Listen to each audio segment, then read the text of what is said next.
The soul does not grow in comfort alone.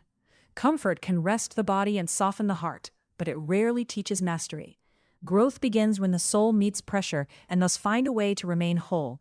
In this interlude, we step beneath the visible pattern of history and ask why the universe allows hidden powers, temptation, and darkness to return at all. This is part 2 of Secret Societies, Karma, and the Final Choice. Interlude 1: The Mercy of Pressure. The soul does not grow in comfort alone. Comfort has its place. It allows the body to rest, the mind to soften, and the heart to remember that existence is not only struggle. But comfort rarely teaches mastery. It does not press deeply enough. Growth comes when a soul meets difficulty and must find a way to remain whole.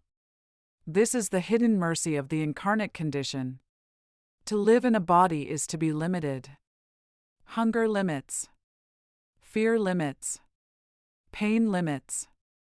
The body places the soul inside a narrow room and asks it to learn balance there. A soul that once moved freely through wider fields of awareness must now act through nerves, instincts, emotions, and memory. At first, this feels like imprisonment. In time, it becomes training.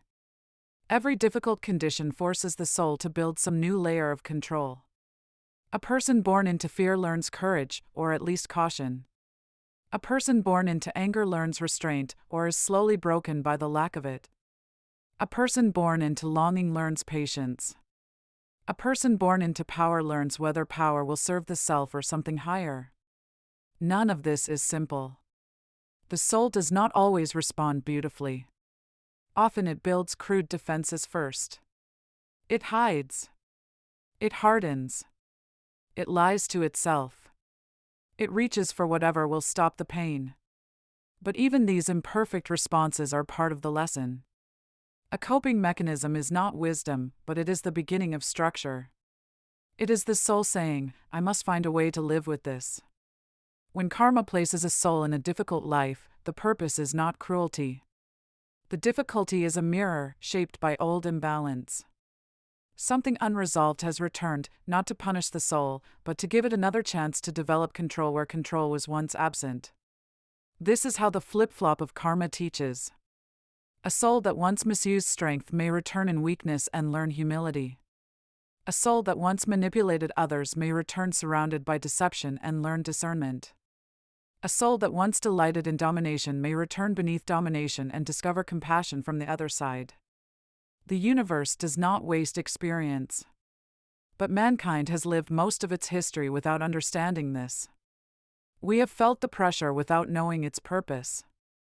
We have touched powers without knowing their cost. We have opened doors without remembering where they led the last time. And so the race of man has experimented blindly. Again and again, individuals and nations have reached for forces they did not understand: power over others, power over nature, power over the unseen. Each time, the act sent a vibration outward.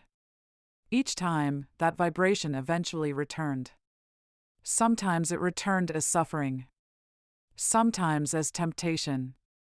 Sometimes as a life built around the very condition the soul once created for another. This is the rebound.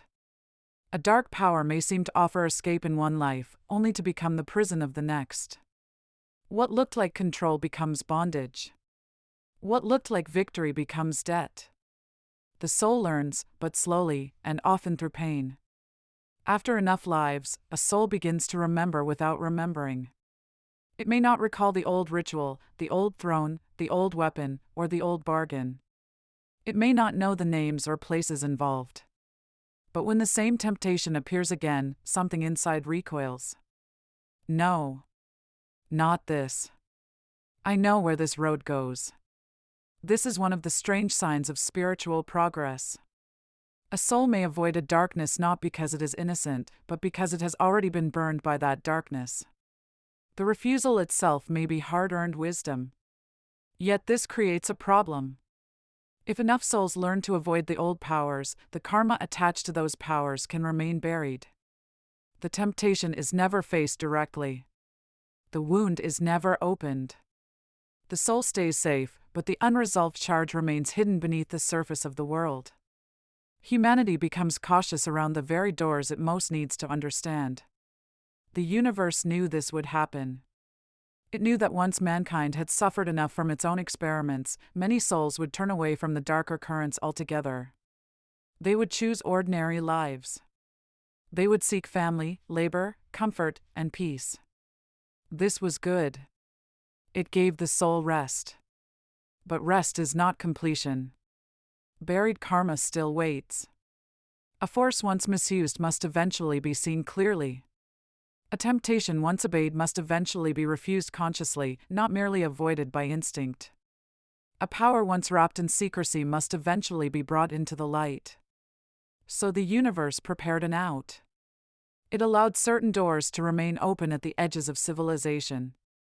Not wide open, and not for everyone. Hidden doors. Symbolic doors. Doors guarded by oaths, rituals, ambition, and pride. Behind those doors, the old languages survived. The language of symbols. The language of hierarchy.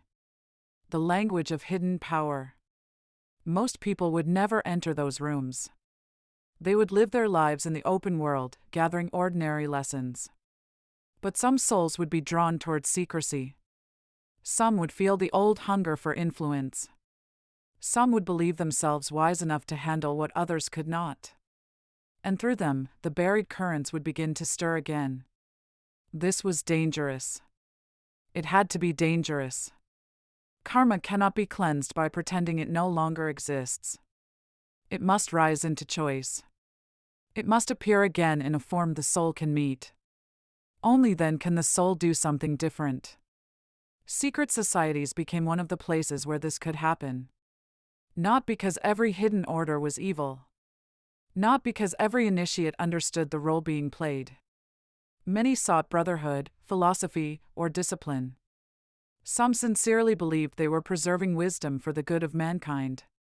But secrecy attracts more than wisdom. It attracts ambition. It attracts wounded pride. It attracts those who wish to stand above the common world and guide it from behind a veil. And in that mixture, the old karma found movement. The pot began to stir. The symbols returned. The rituals returned. The dream of hidden mastery returned. Men once again gathered in closed rooms and spoke of remaking the world. They believed they were building the future. Perhaps they were. But beneath their plans, another design was moving. The universe was drawing forgotten powers back to the surface, not so they could rule forever, but so mankind could finally see them for what they were. Washington had not been the beginning. The city beneath the star was only the later flowering of an older root. Before its avenues were drawn, before its monuments rose, before the new republic clothed itself in the architecture of Egypt, Greece, and Rome, the hidden pattern had already begun forming across the ocean. It began in quieter rooms. In the shadows of old Europe, among men who believed the world was ready to be guided, the first modern vessels of this work took shape. They spoke of enlightenment, reason, brotherhood, and the improvement of mankind. Some meant those words sincerely. Others heard in them the promise of influence. From those rooms would come the currents that later crossed the Atlantic. From those currents would come the men, symbols, and ambitions that helped imagine the capital of the new republic. And before Washington ever stood upon the Potomac, the old tool for stirring mankind's hidden karma had already been forged. Its name would be remembered as the Illuminati. In the next chapter, we return to history and follow the pattern backward, before Washington, before the monuments, before the city beneath the star. We enter the brotherhoods of stone, where symbols, tools, secrecy, and moral discipline became vessels for something much older.